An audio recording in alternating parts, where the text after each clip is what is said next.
Good afternoon, buenas tardes. Thank you so much for joining us today. My name is Patricia Lozano, and I am the Executive Director of Early Edge California. I'm going to go through some quick housekeeping before we get started. Today's webinar will be live, translated from English to Spanish. So before we start, please click on the interpretation button as you see on this slide in your Zoom menu to select your preferred language, English or Spanish. You must select your preferred language for the interpretation to work properly throughout the webinar. Also, we will be recording this webinar so that we can share afterwards on our website. And there is also a Q&A box located at the bottom of the Zoom screen. So please feel free to add questions, thoughts, anything that you need throughout the program. That will be, we'll try to answer during our Q&A section. So family, friend, and neighbor care providers, also known as FFNs, are a very, very critical part of our state's and nation's early learning system. Most of us at one point or another either grew up under the care of an FFN, our abuelita, our tias, have entrusted the care of our children to an FFN, or have been an FFN ourselves. And so what are we doing today? We're so excited to share an exciting agenda. First, we will watch a short video about the importance of FFN care. Then we will share some highlights from a policy brief focus on FFNs released this past summer. I truly recommend you read it if you haven't done so. And we will also engage in a panel discussion with representatives from some of the organizations that helped develop this brief. And then we will open up the last few minutes for Q&A from the audience. So please, if you have questions, you can add it to the Q&A or you can ask them at the end. And then, of course, we will always are open to, hear your questions after the webinar, and we'll try to answer them. So we have an amazing group of panelists. We're so excited to have them here today. And they're from representatives from organizations that work with Bananas Inc., Catholic Charities of Santa Clara County, and First 5 Yolo. Thank you so much for joining us today. And they have so much expertise and experience to share, and can't wait to hear them share in the panel. Now I'm gonna transition to the video about FFN work.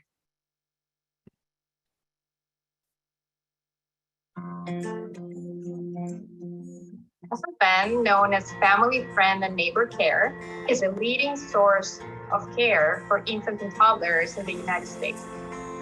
They are part of the care system, and they're your neighbor, your grandma, and they need the supports to provide the best care for our kids. The FFNs are the ones who fill all the little gaps in between different types of childcare. Maybe this child doesn't qualify for Head Start because of income or because the hours that he needs, but there's grandma. Ahorita estoy cuidando 5 niños. Tengo una niña que sí me llega como a las 4:40 de la mañana, luego recibo otros a las 5 de la mañana, y pues como aquí sus papás en el campo no tienen horario de recogerlos, unos a veces se lo llevan a la 1, a veces a las 3, hay veces que puede ser o muy temprano o muy tarde. They're just a huge part of our community. They're a huge part of the lives of our families that we serve, because without them, our families wouldn't be able to work. They wouldn't be able to become self-sufficient and support their families. They also provide culturally appropriate settings for their children. They provide language access. They provide a setting that mimics the home.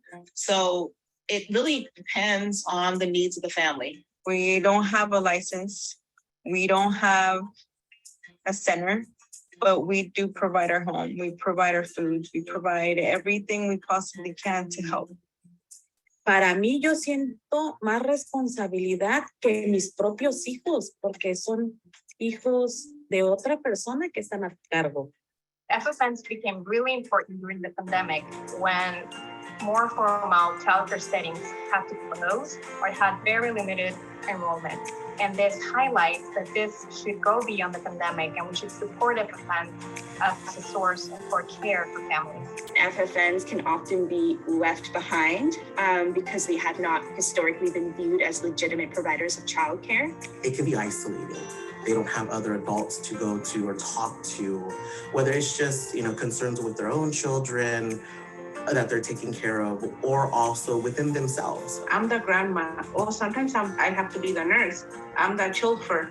I'm the nutritionist. I'm the psychologist. You are teaching them how to count. You're teaching them the letters. You play with them. You do all these things that a licensed provider does the same thing, yet you don't recognize how valuable is the work that you do. Yes, you are an educator and you deserve resources that educators also get, and you deserve to be included in policy, and you deserve to have recognition for the work that you're doing. You're raising the next generation. Me encanta ver esas caritas de alegría y de cambio en sus facciones, en lo contento que se ponen cuando vienen o no se quieren ir porque están en un lugar donde los escuchan, donde pueden jugar, pero también hay disciplina. I'm helping a child, I'm helping a family, even if their parents are not there. Kids need to feel like there's someone there for them.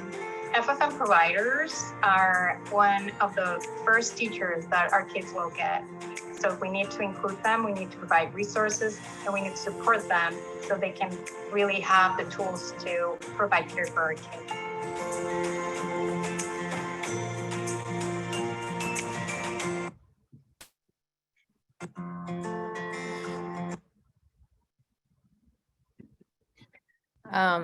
Well, I hope you enjoyed watching this video as much as I did. I always love to hear from our FFNs, and I'm so inspired about all the work they do. Now I'd like to introduce Kelly Reynolds, our Senior Policy Analyst for Early Edge California. Kelly leads our FFN work and is going to provide a quick overview of the highlights from our policy brief, and will moderate our panel discussion. Kelly? Thank you so much, Patricia. Before we get to the panel, we wanted to share a few of the key takeaways from the policy brief we released earlier this year. The brief was developed in partnership with Bananas Incorporated, First 5 Santa Clara County, First 5 Yolo, Catholic Charities of Santa Clara County, the San Jose Public Library, and was informed by our FFN advisory group and our FFN work group. The individuals who make up our state's FFNs are diverse. As you saw in the video, they have different motivations for providing care. They speak different languages and are different races and ethnicities. They have different immigration and documentation statuses, and they have different arrangements with the families they serve. And as a result, they each have very different needs, but they all require and deserve support. FFNs tend to be personally connected to the families they serve and therefore often have a deep, trusted relationship with the family and child. They also tend to reflect the demographics of the communities they serve and continue to foster the family's cultural and linguistic background in their caregiving. This is particularly important in communities that speak a language at home other than English, as FFNs can continue to support the child in developing their home language. Because of this, FFNs play a pivotal role in advancing a child's early relational health, which is an emergent term coined by David Willis from the Center of the Study of Social Policy, which essentially means that healthy and positive child development emerges best in the context of nurturing, warm, and responsive early parent and child or caregiver and child relationships, when the children are surrounded by safe communities with strong trust and social connectedness. It's estimated that more than 23% of children 0 to 5 in California and 49% of children ages 3 and under receive FFN care. And this reliance on FFN care has only increased since the rise of the COVID-19 pandemic. Despite this, FFNs are often left out of the conversation when we talk about childcare. In fact, most people who provide FFN care aren't even familiar with the term FFN and wouldn't know that it applies to them. For these reasons, it's critical that our state and federal governments dedicate resources to supporting FFNs. The policy brief identifies two key areas in which FFNs need further support, which are increased access to supportive resources and increased access to wages and compensation.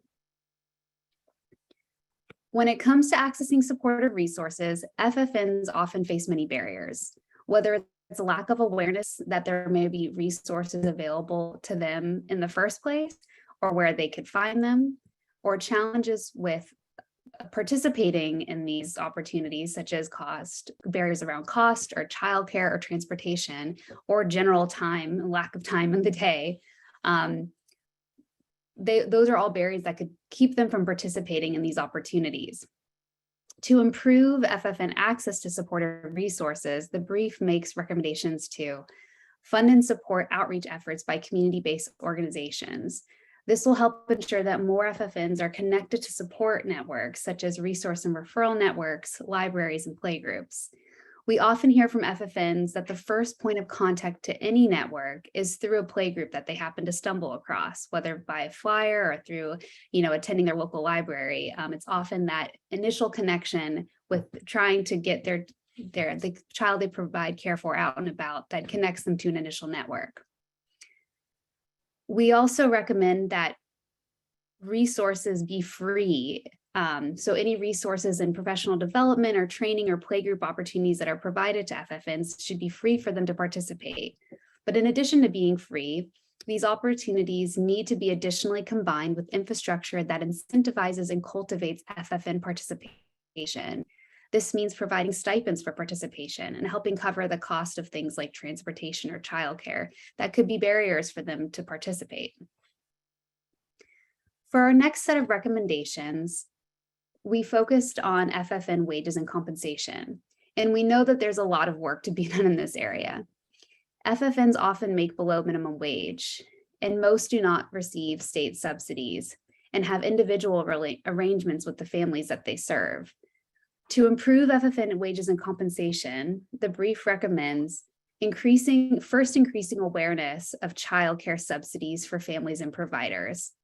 Most, as we've mentioned many times at the point, most FFNs are not tapped to the networks that provide information about subsidies.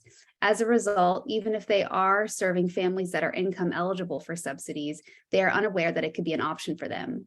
More information needs to be provided to income eligible families and FFNs about the existence of subsidies and how to access them. Additionally, we recommend that we work towards a livable wage by setting the floor of FFN wages to minimum wage or the per child rate, whichever is higher.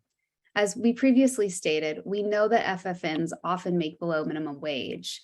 And to work towards achieving a livable wage for FFNs, we need to at least start with setting the floor as minimum wage.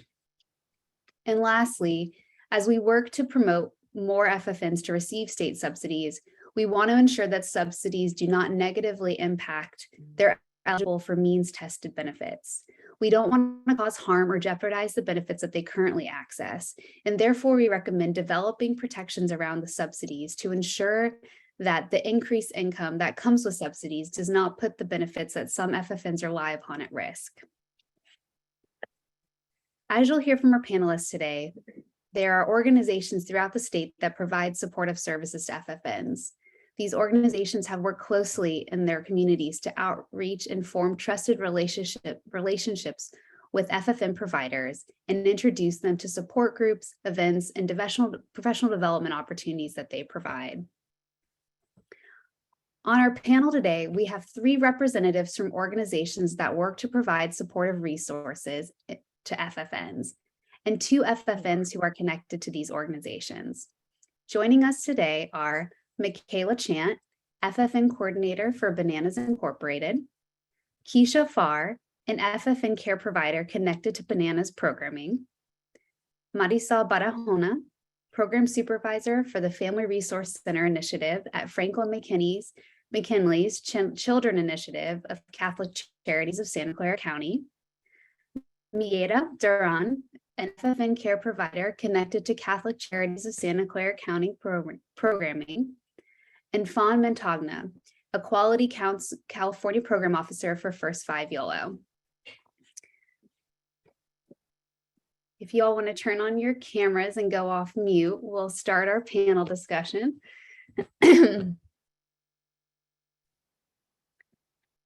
Thank you all so much for joining us today. We're really excited to have you and facilitate this discussion.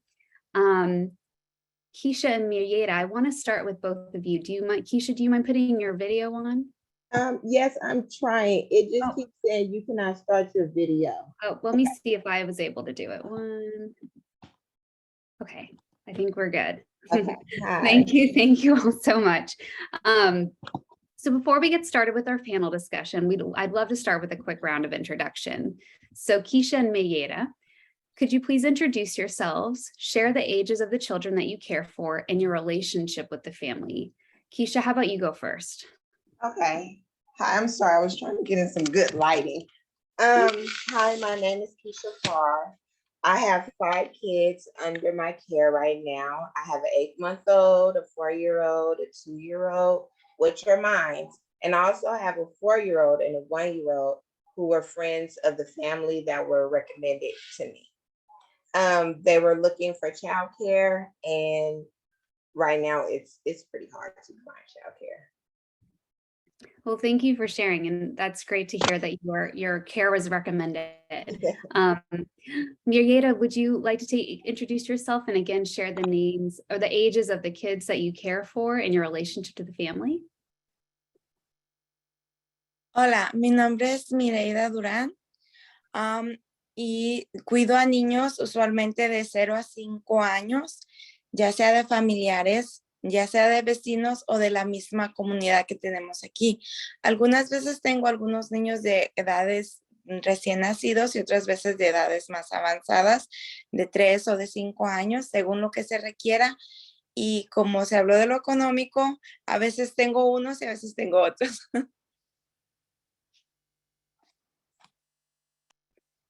Thank you for sharing. I really appreciate you being here today, knowing that you have a lot of care that you're also juggling while participating in this panel. Fawn, Marisol, and Michaela, could you each share your name, your organization, and a little bit about how your organization does and how it supports FFNs? And how about Fawn, we start with you. Thank you, Kelly. Hi, everyone. My name is Fawn Montagna. I'm the Quality Counts Program Officer with First 5 Yolo, and I head up the early learning programs offered through our agency. First 5 Yolo provides free support and resources to families with children ages 0 to 5, as well as free supports and resources for FFNs and licensed childcare providers serving children in Yolo County. First 5 Yolo's early learning programs include a focus on serving family-friendly neighbor providers, as the majority of Yolo County children ages 0 to 2 are receiving childcare from FFNs. First 5 Yolo's impact programming, which is a component of Quality Counts California, or QCC, connects FFN providers to county resources and supports to improve the quality of early learning in Yolo County, and focuses on equity and access for previously underserved providers, particularly those serving dual language learners. This focus has led to connecting with over 100 family, friend, and neighbor providers in Yolo County, with several FFNs participating in our impact programming, interested in seeking licensure after engaging in coaching and professional development trainings, all of which are free. Coaching is offered virtually as well as in person, and includes a variety of service durations, including grouping cohorts to promote peer learning and a professional network. This effort includes the use of culturally and linguistically appropriate coaches in Quality Counts Impact, and is skilled in understanding the unique needs of the FFN population. Through the free programming offered in Yolo County through First 5 Yolo, we have found that FFNs are hungry for additional opportunities to gain more knowledge in the field of early learning. Awesome. Thank you so much for joining us, Fawn. Marisol, do you want to go next? Hi, everybody. I'm excited to be here. Thank you for having me. My name is Marisol Barajona. I am the program supervisor at the Seven Trees Family Resource Center under the Franklin McKinley Children's Initiative program of Catholic Charities. And we are a collaborative of over 30 partners that offer programs in different areas in San Jose. We work together in areas of education, safe and strong neighborhoods, and economic development. And our vision is to have every child within our reach graduate from high school and be prepared for college and career. And so with that, we offer a variety of programs, but one of our programs that we are really putting a focus on is the FFN program. And within this program, we offer all types of trainings. We hold trainings like CPR, so all our FFNs can get CPR certified. We have a pyramid model training that we do through Zoom for 6 Saturdays once a month. We also have social emotional learning workshops.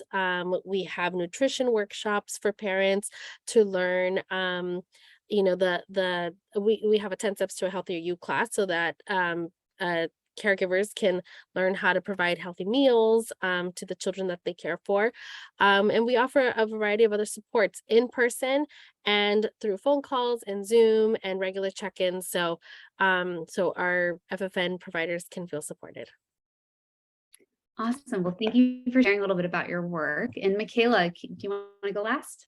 Sure thing. Hi, everybody. My name is Michaela Chant, and I'm the family friend and neighbor coordinator at Bananas. We serve Alameda County in East Bay area. We have a variety of offerings at Bananas. We're a resource and referral agency. And specifically for the Family Friend and Neighbor program, we offer multiple workshops each year in both English and Spanish. We focus on topics, early learning topics such as ages and stages, intro to first aid, nutrition for young children, and we try to offer a variety of opportunities for professional development and learning. We also host family friend and neighbor cafes. We do one-on-one coaching, whether that is through the phone, through Zoom, in person if requested, and offer supports through that. We also do multiple distributions of educational materials and supplies to our FFNs. So this is sometimes at an as needed basis, but this can also be an official distribution where we are making sure we get early learning and educational materials out to license exempt caregivers. We focus on family, friend, and neighbor provider wellness and self-care because we see them give so much care and so much energy and output to their community. We want to see how we can support them as well as they do this essential work. And in terms of support and with pursuing licensing, we have an alternatives payment department as well as a referrals department that supports our FFNs if they are interested in moving forward in the licensing process. Great. Well, thank you all so much again for joining us today. To get into some of the meat of our panel, I first want to start with our FFN providers. Keisha, can you tell me a little bit about what motivates you to be a caregiver and how you first, got into this work? Okay. I started looking after kids because it was hard for people to find affordable childcare and people they can trust. I homeschool 7 of my kids, and I have 3 that are also at home that are not in a curriculum. So I was always trying to look for little things for them to do, little activities. So home with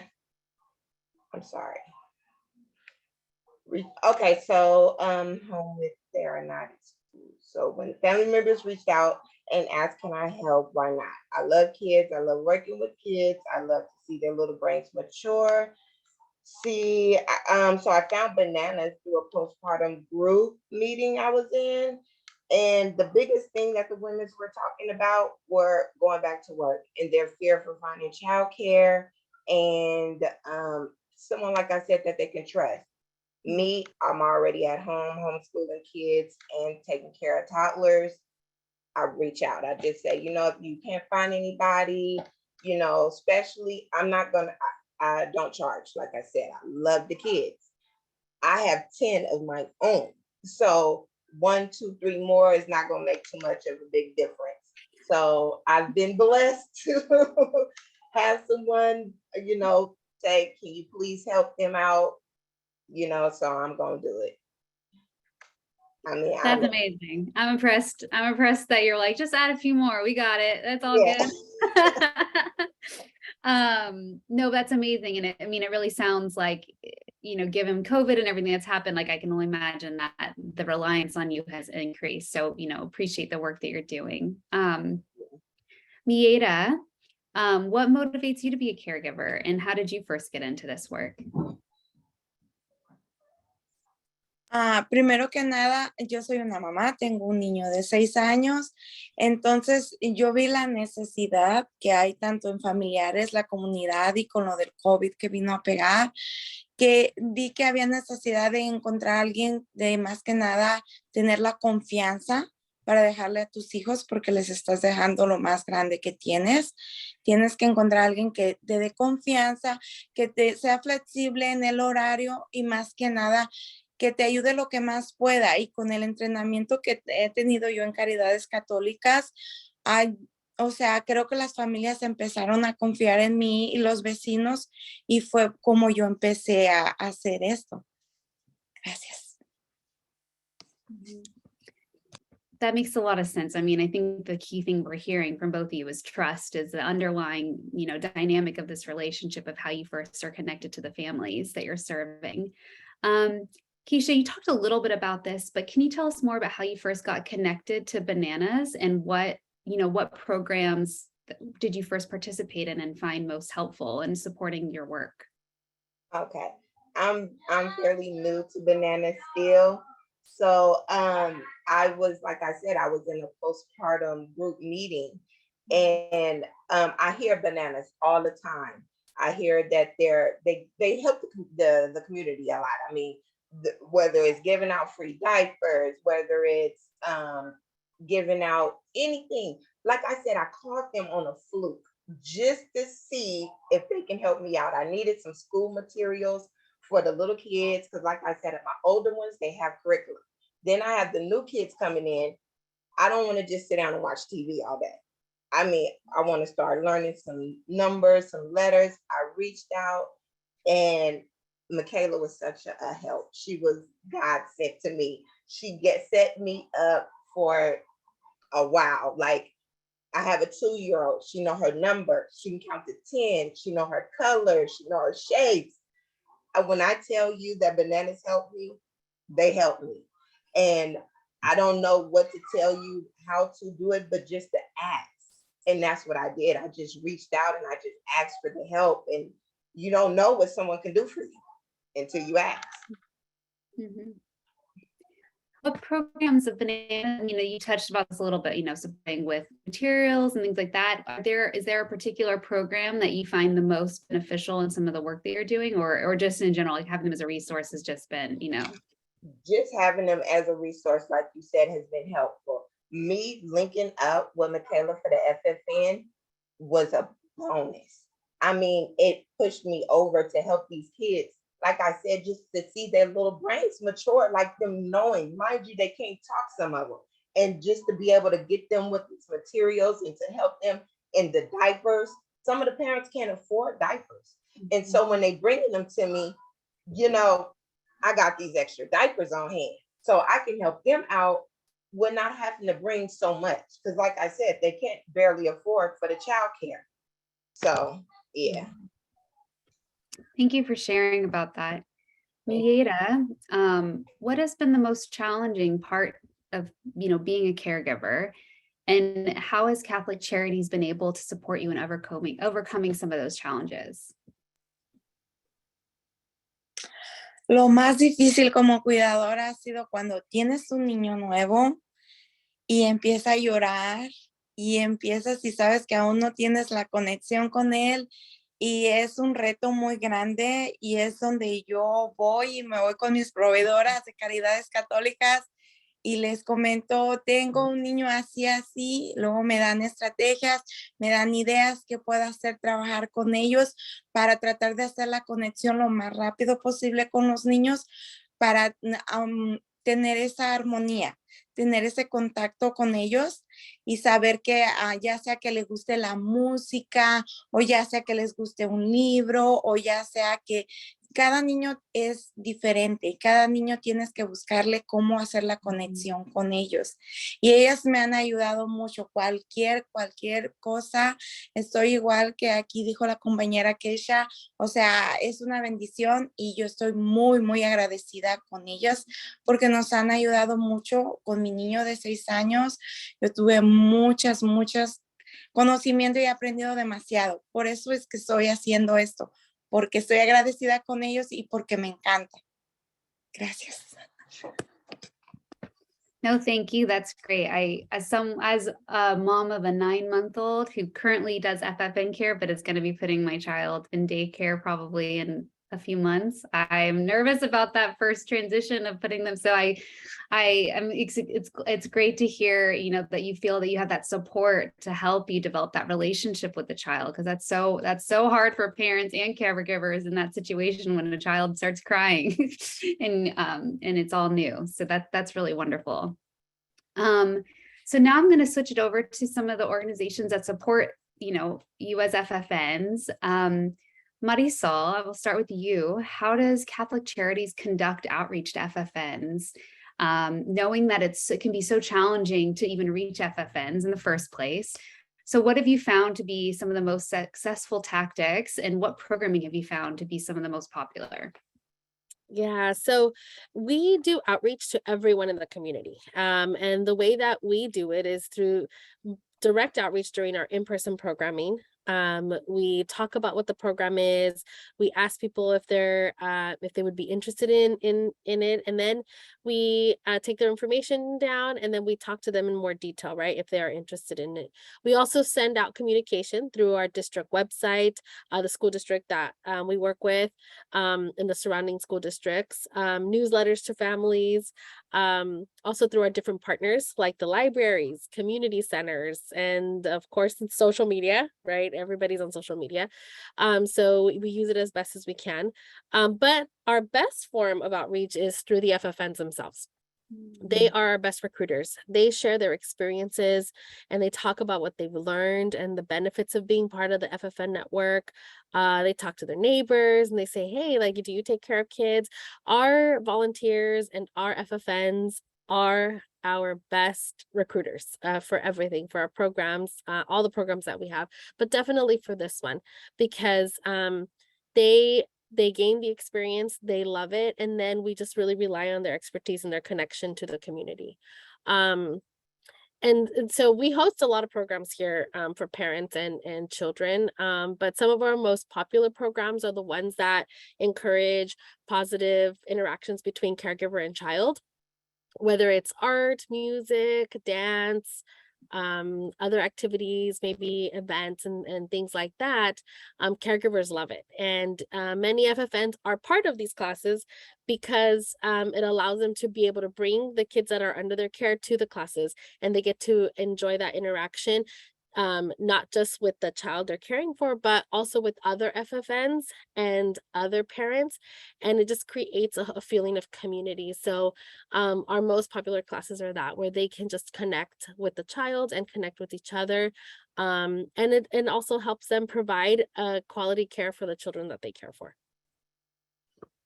Awesome. Well, that's great. I mean, it's great to hear that your best advocates, or the best way to get out outreach is by word of mouth and the positive experience. So that's really great to hear. And thanks for sharing more about, you know, the work and the programming that you provide. Michaela, you talked a little bit about this in your intro, but can you expand a little bit upon what services and supports Bananas provides to FFNs? And how does Bananas help FFNs that might be looking to receive state subsidies or pursue licensure? Sure, yeah. So besides our workshops, I neglected to mention we also have multiple weekly playgroups offered both virtually and in person. Keisha comes to the playgroups, and it's a really nice way for parents and caregivers to learn more about different ways to interact with their child, to have just that special one-on-one time. And also for some caregivers, it's a really nice opportunity to know that their kid is going to be in a safe environment and learning, and not just in front of the TV. And then that caregiver might just get that 15-minute break that they need. I think that's sort of an emphasis on that self-care as well. So we give opportunities for the caregivers to participate, but also it can be an opportunity just to get that deep breath. So we provide playgroups and the workshops and the distributions. And we also support caregivers who are interested in the licensure process. So we have an alternative payments team, as well as a childcare referrals team, and then a licensed providers team as well. So there are a lot of folks who will just get right on board to help you. So whether you are interested in looking to see if you can get stipends or subsidy, we have a whole team that's going to help sort of break down that process, because it can be really lengthy. It can have a lot of hoops to jump through in some ways. And so we really help folks get their paperwork together and answer one-on-one questions, because a lot of FFNs don't necessarily know that they're eligible for subsidy. And then we also have, statewide rules that do make it hard in some cases for FFNs to receive that subsidy. So that's one way in which we're trying to advocate for FFNs to get more access to this. And then in terms of licensing, we also always encourage FFNs, if they are interested and if that aligns with sort of their goals, to start that process as well. And we have supports in place to support that as well, whether that's helping fund some of the licensing process, help with the paperwork. We do translations in Chinese as well as Spanish. And we just sort of, if you have a question, come to us. We will do our best to answer it, because it can be an intimidating process and it hasn't always been accessible to caregivers. So we really try to do what we can to break it down and hold your hand throughout that process. Yeah. That's awesome. We've worked closely together, and I know that the decreasing barriers to subsidies is something that I think we're going to continue to dig deeper on, but removing some of those challenges and policies we definitely are interested in. So thank you for raising that. Fawn, we know that resource and referral networks are really great partners in supporting the work of FFN. So I'd love to hear more about First 5 Yolo's partnership with your local R&R and what that looks like, and how does that partnership support your work with FFNs? So our agency works very closely with our local R&R to outreach to FFNs as well as licensed providers in Yolo. And outreach is to share free programming available, as well as support and resources for providers and the families that they care for. And the R&R also shares their resources they offer within the coaching cohorts available through our First 5 Yolo programming.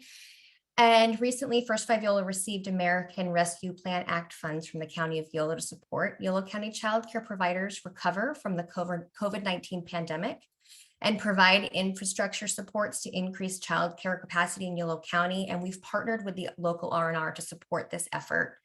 Infrastructure grants are available for FFNs looking to become licensed providers.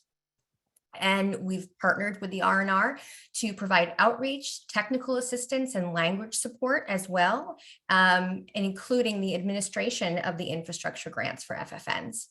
And FFNs seeking their first license will be offered ongoing participation and technical assistance provided through the R&R through their Child Care Initiative Program, also known as SIP.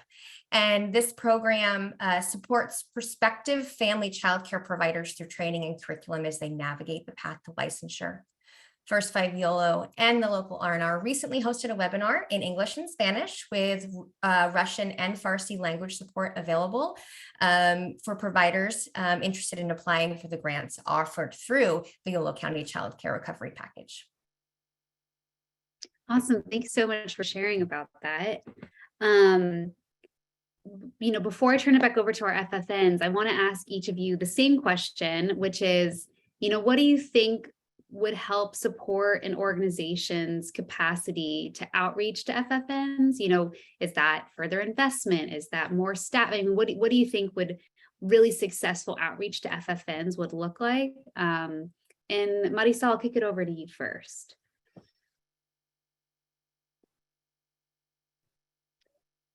So I feel just in listening to everybody here and all their great stories and what they have to share, I feel that giving FFNs a platform like this or something similar where they can share from their own experience is a great opportunity for outreach. The connection that FFNs have to their community is so valuable, and many FFNs are already leaders in their community, or they're the elders, right, which other people respect and look up to.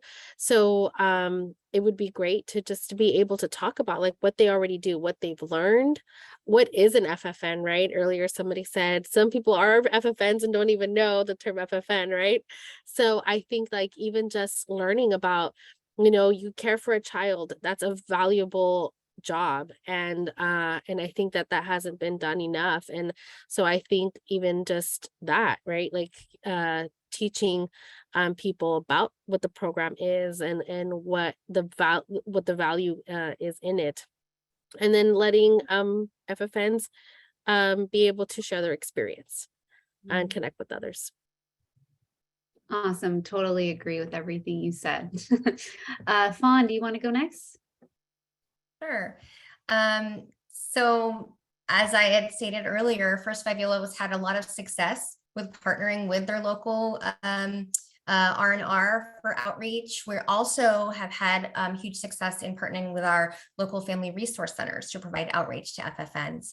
The family resource centers are trusted messengers within our community, and we've partnered with family resource staff to provide coaching supports to FFNs. And in speaking with the FFNs that we serve, they've shared that word of mouth really has been a very successful outreach method.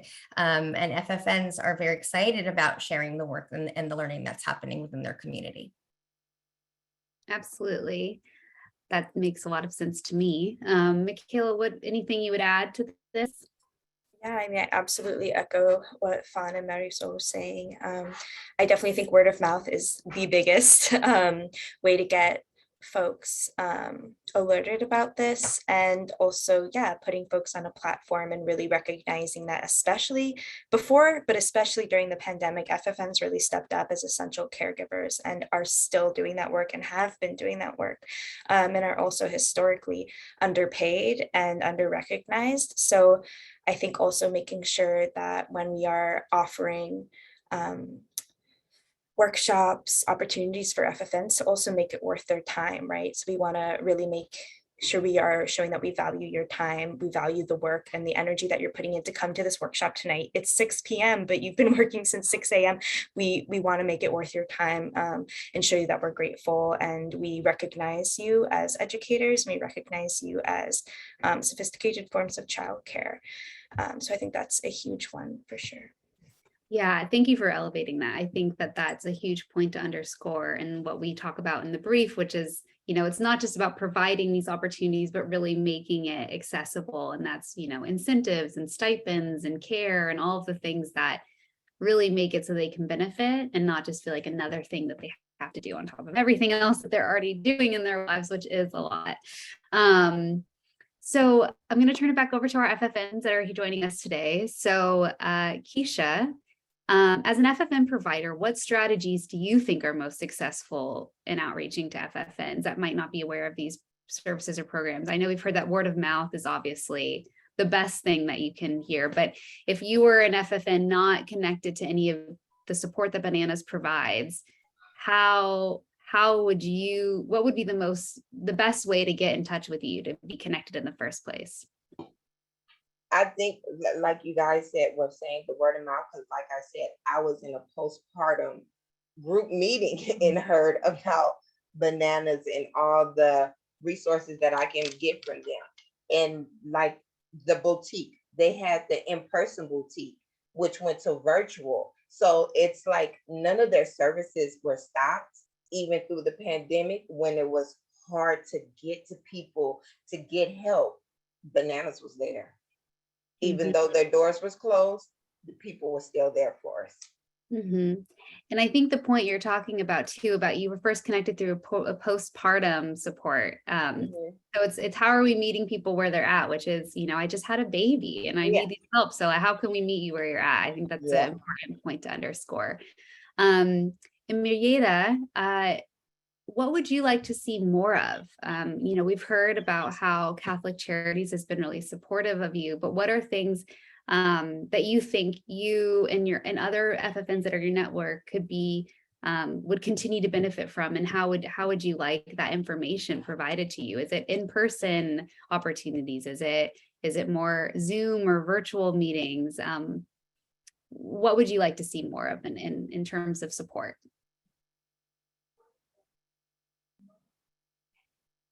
¿Qué quisiera ver más? Pues quizás que sigan ahí, porque la mera verdad cuando se estanca uno en una situación o en algo, simplemente ya sabes, en persona o por teléfono o por Zoom, sabes que consultas tu problema, sabes que las FFN, perdón, se trabó, sabes que te ayudan, que ellas van a estar ahí, tanto Caridades Católicas, las que han tomado el curso, te pueden ayudar. Y yo siento que el no cerrarnos las puertas, el seguir estando ahí para cualquier consulta, es mucha ayuda para la comunidad. Como dicen, vino COVID, nos pegó muy fuerte.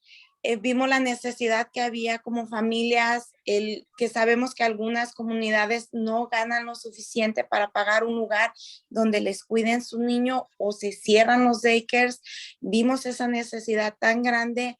Estuvo ahí lo que fueron Caridades Católicas. Ahora escucho de Bananas, no había escuchado, pero estoy muy contenta porque hay ayudas en todas partes y estoy muy agradecida realmente por todo el apoyo que nos están dando y todo lo que estamos aprendiendo.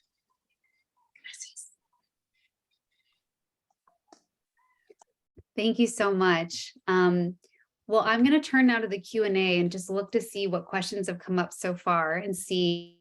I might pitch these to the group or just particular individuals depending on what I see here. So just be nimble with me as I read through these real quick. One question is, how are you able to identify FFNs and conduct outreach to share resources and training opportunities? So I think this is towards the organizations that provide support. I think the first question is, how are you able to identify FFNs and conduct outreach to share resources and training opportunities? And for the FFN providers, what resources or spaces do you find most helpful, and what is the best mode of providing the support? So I think this is kind of touching on what we were just talking about, but if there's anything really specific or tangible that anyone would like to offer in addition to get at this question. Yeah, I can offer. I think of it a lot of the times as almost like a treasure hunt, or you're finding pieces to a puzzle. I feel like a detective sometimes because, like we've mentioned, not all FFNs know that they are FFNs. So if we're having playgroup and let's say it's a virtual playgroup and I see, I just see the kid, but then I kind of see somebody who could be grandma in the back, maybe. I look at that and I'm like, okay, interesting, great. We sort of gather this information and then I can reach out to whoever registered the child and say, hey, is grandma ever around? We would love to, invite them to join us in this following program. And I think also just making sure when it does come to registration, we are asking the right questions. So we will ask, what is your job? Are you a licensed exempt caregiver? An example of this would be, grandma, auntie, etc. And we explain what that is, because sometimes people will say, oh no, I don't have a job, but I am taking care of kids. Or, oh, well, I'm a baker, but I'm also taking care of kids. And, it just sort of, or they say I'm a preschool teacher. And then you're like, oh, okay, I understand this person's not licensed exempt caregiver, but of course you can still join us. And that just sort of helps us weed through the registry. And it saves us a lot of time, because then you can just reach out to those folks on your registration and say, okay, great, I've got 5 people who I didn't know they were FFNs and they registered for this, and now I can go do outreach to them. So I think that's really valuable. And also, relying on family resource centers, especially, they are essential parts of a community, and they really just have their hands sort of in every aspect of the community, which is really helpful when it comes to coming up with ways to interact with people more and to share our programs. Awesome. And I think what you touched upon in your answer and response is that, as we talked about, like the net of who is included in FFN is so broad and vast and can look really different depending on the motivation of the caregiver and the family. And so it actually gets to another question that's in the chat, which is the term FFN only for unlicensed or license exempt childcare providers? And I think that's a great question because, sorry, if you can hear my dog barking in the background, I apologize. But the term FFN typically does refer to license exempt care providers, but the term home-based care can, be all home-based care. So whether that's family child care providers, whether that's family friend and neighbor care, it's a much broader term. And so I think that just adds to the confusion of what do we mean when we talk about FFNs and what do we mean when we talk about FCCs and home-based care. So I think that that's a great question, and just shows that the challenges that come up with outreach when we have such a broad group of people that we're trying to support. Another question that came up in the chat, and this is specifically for First 5 Yolo, but I think others might be able to chime in here too, is what does the coaching model for FFNs look like at First 5 Yolo? What topics come up most, and are there incentives? Great questions. So the coaching models, we offer different service durations. They can span anything from 3 weeks in length up to 27 weeks in length. And the coaching for the FFN providers is offered through our community-based coaches from the family resource centers, who are deeply rooted in the communities that they serve. And the coaching is around, social emotional development. It is around, we have bilingual story times that are offered through the library. We have art play that's offered, and the longer 27-week and the 10-week cohorts have this ongoing network where the providers are learning about, child development, like I said, social emotional development, different age-appropriate play activities, child development, and they're going through this together in this cohort. And then once they finish that cohort, they can continue on with another cohort that's offered with a different level of service duration through First 5 Yolo. And then as far as incentives that are offered, we do offer early learning materials for the providers that they can utilize with the children that they're caring for. Awesome. Thank you for answering that.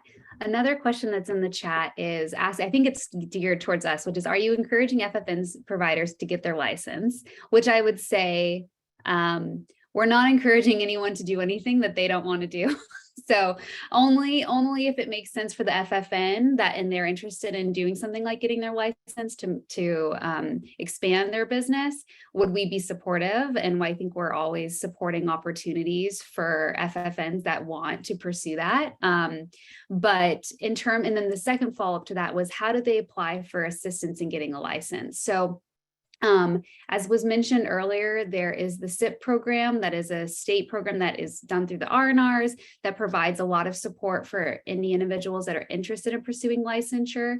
And so that's one way to be connected. And I don't know if any of our panelists here want to add any more details about that process. We want to get too in the weeds, but if anyone wants a high level overview of how FFNs can be supported in pursuing licensure.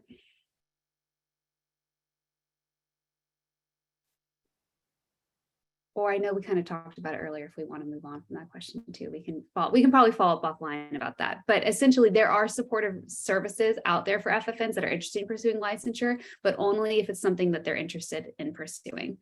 A question that came up is about making sure that the FFNs on this panel aware that there is a union, the Child Care Providers United Union. Just wanting to raise awareness that there is a union out there that represents FFN providers and can help elevate your voice if you're interested in pursuing being a part of the union. So thank you for raising that in the chat.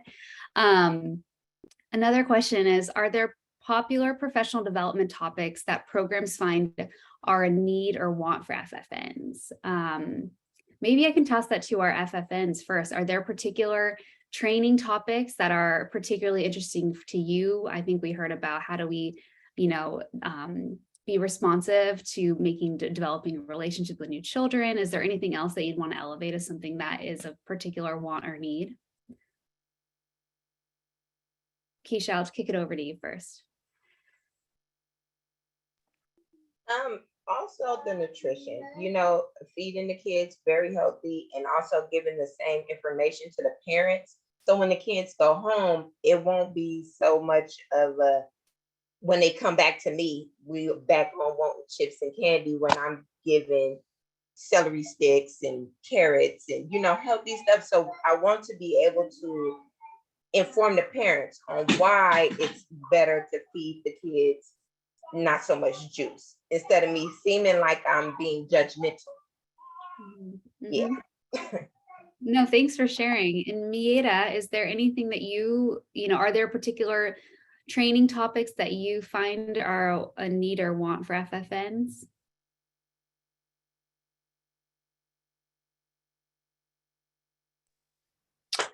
Tal vez yo diría tratar de enseñarnos más estrategias de las que nos han dado, tal vez darnos más ideas a trabajar, a crear como, saber cómo identificar como un libro, saber cómo leerlo, cómo decirlo, cómo hablarlo, y también darnos recursos de tal vez de música para los niños y cómo sea para que ellos se relajen.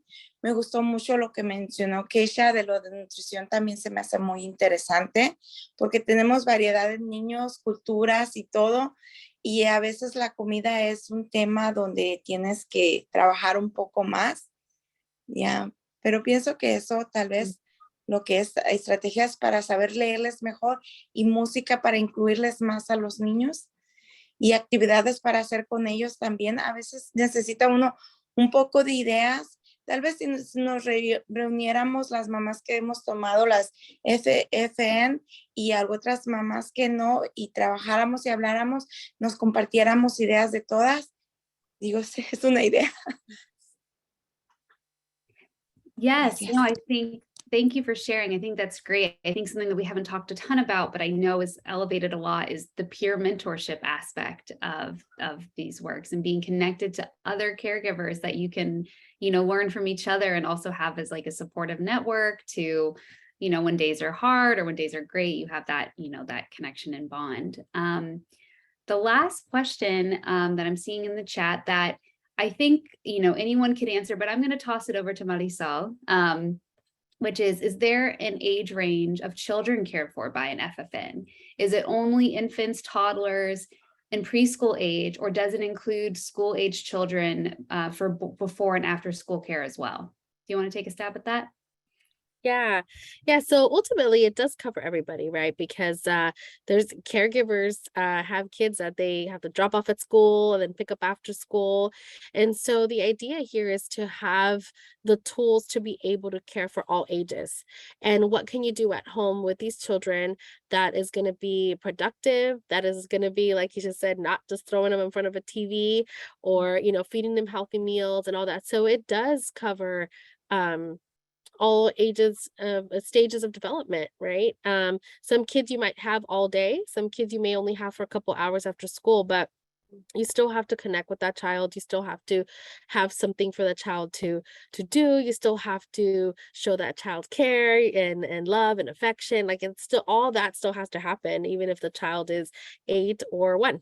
So yeah. With that, we're at time. I want to take, you know, one more time to thank everyone here on our webinar today, our panelists. Thank you so much. It was so amazing to hear from all of you and your experiences, and especially to our FFN providers who took time out of their super busy lives, caregiving for a bunch of children to be here. We really appreciate it. And thanks to all of our participants. We hope you found this helpful, and we'll make sure to follow up with the webinar as well as the policy brief we've released. So thank you all again. I hope you have a great rest of your day.